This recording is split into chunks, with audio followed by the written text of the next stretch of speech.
dan kalian akan mendapatkan omset yang besar setiap harinya dan berkelanjutan. Selamat datang di channel Mari Berkarya. Kali ini aku akan share tips biar kalian itu bisa dapat banyak order saat kalian menerima order yang banyak atau borongan.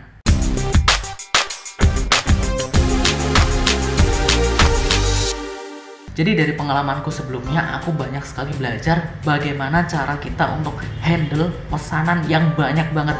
Misalnya kayak gini, kalian pertama kali jualan, katakanlah jualan makanan atau jualan pakaian.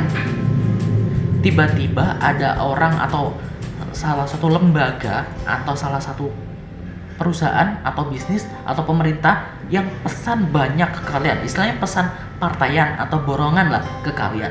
Misalnya kalian jualan baju atau desain baju. Nah, ada salah satu organisasi atau lembaga atau perusahaan yang pesan baju ke kalian. Katakanlah satu kali pesan itu 500 piece atau 500 baju atau 1000 baju deh, 1000 baju kayak gitu. Nah, gimana cara kalian handle atau gimana cara kalian untuk memenuhi pesanan itu dan akan mendatangkan banyak sekali pesanan di kemudian hari?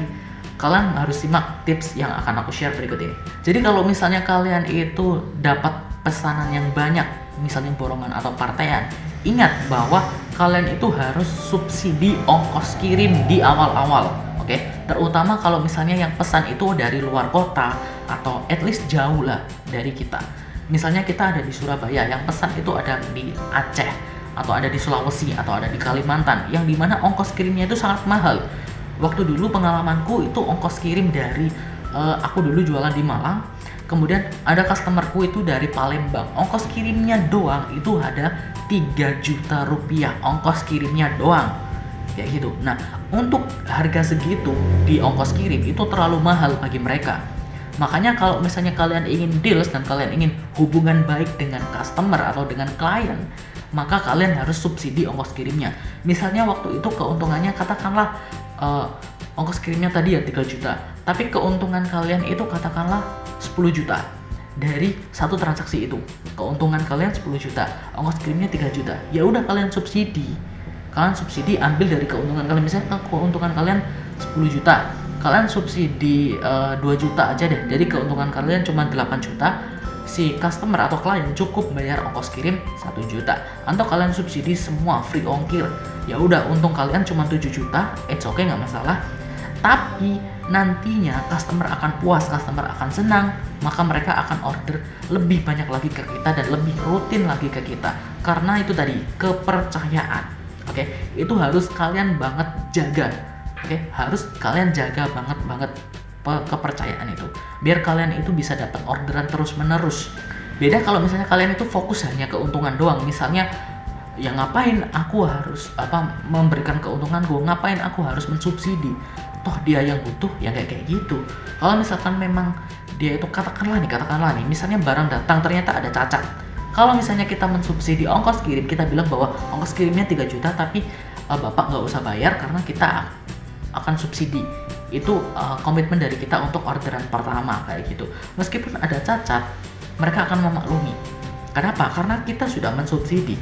Tapi kalau misalnya customer itu harus membayar ongkos kirim 3 juta rupiah dan barang yang diterima itu cacat, maka mereka akan komplain. Dan komplainnya itu tidak hanya kita harus mengganti barangnya, tapi mereka akan mencap jelek kita.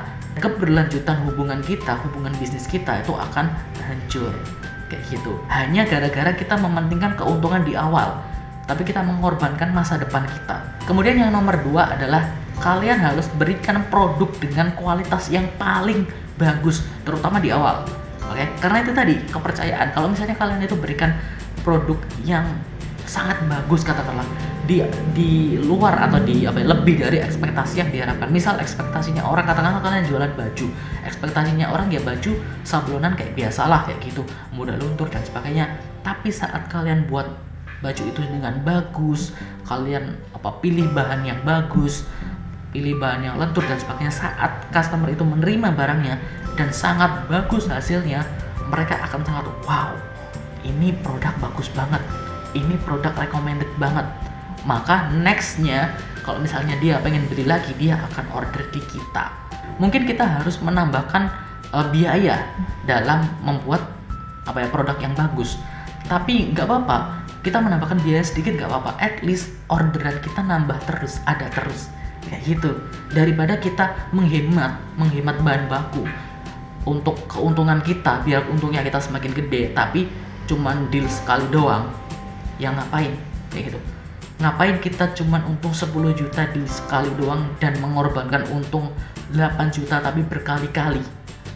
Enak kan kalau misalnya 8 juta berkali-kali, katakanlah 2 kali aja udah 16 juta. Masa kita mengorbankan cuma 10 juta di awal doang kan?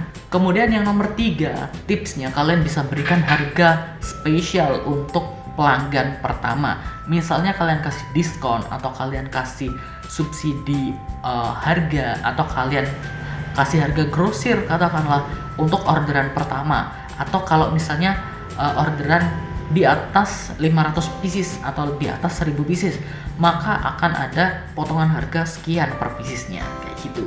Kalian bisa berikan harga-harga spesial seperti itu biar membuat customer atau klien itu semakin happy atau semakin senang. Lalu mungkin ada masalah dengan pemenuhan barangnya. Misalnya nih, kapasitas produksi kalian, katakanlah kalian jualan makanan lah, katakanlah makanan, kalian jualan keripik, kapasitas produksi kalian itu katakanlah 100 pieces per hari atau 100 pack per harinya.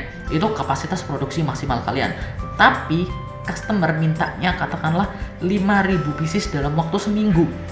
Oke, kalau misalnya kalian produksinya cuma 100, berarti seminggu kalian cuma bisa dapat 700 pieces, bener ya? 700 pack atau 700 barang lah. Tapi customer mintanya 5.000 dalam waktu seminggu. Gimana caranya untuk memenuhi pesanan itu? Salah satu caranya adalah kalian bisa kerjasama dengan produsen lain atau toko lain yang menyediakan produk yang sama, yang mirip-mirip. Kalian bilang bahwa aku ada project besar, kalau misalnya kamu mau bantu atau bapak ibu mau bantu, nanti kalau misalnya ada order lagi, aku akan minta di bapak atau ibu juga. Jadi ini kita sharing keuntungan. Jadi harganya segini, nanti diproduksi segini-segini, targetnya 1 minggu harus selesai segini, kayak gitu.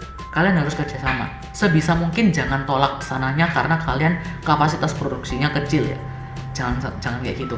Hampir semua pengusaha atau perusahaan besar atau yang awalnya kecil ya, kemudian menjadi besar, itu mereka itu berani untuk take risk atau mengambil resiko, tapi dengan perhitungan. Oke? Jangan sampai kalau misalnya kalian itu jualan produk yang unik, yang di sekitar kalian itu nggak ada yang bisa bikin, cuman kalian doang yang bikin, ya jangan terima. Ya jangan memenuhi pesanan itu. Kalian bisa calculated sendiri lah.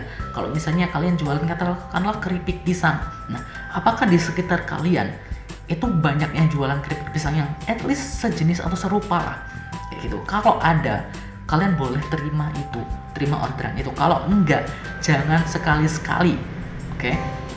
Tapi kalau misalnya kalian dikasih waktu, katakanlah customernya minta, oh saya tunggu besok jawabannya, deals atau enggaknya 5.000 piece tadi, ya dalam waktu singkat itu kalian harus cari supplier lain, kalian harus cari toko lain untuk memastikan bahwa kalian bisa memenuhi pesanan itu. Sebisa mungkin jangan tolak.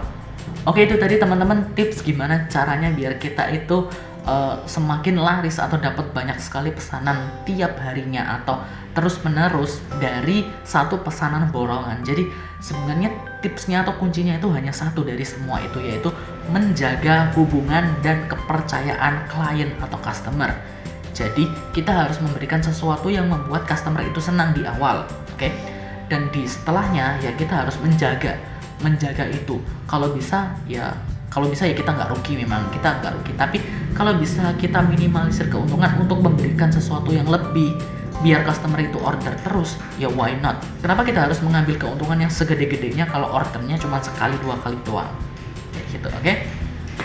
So, jaga hubungan kalian dengan customer atau klien itu dengan baik dan kalian akan mendapatkan omset yang besar setiap harinya dan berkelanjutan. Share video ini ke teman-teman kalian biar mereka semua pada tahu gimana sih cara menghadapi atau memproses pesanan yang banyak biar kita tuh dapat orderan tiap hari. Dan jangan lupa untuk klik tombol like, kemudian subscribe channel ini dan nyalakan notifikasinya biar kalian tahu info-info menarik lainnya yang pastinya akan membantu kalian dalam menjalankan bisnis, terutama bisnis online. Saya Saiful, sampai jumpa di video berikutnya. Dadah!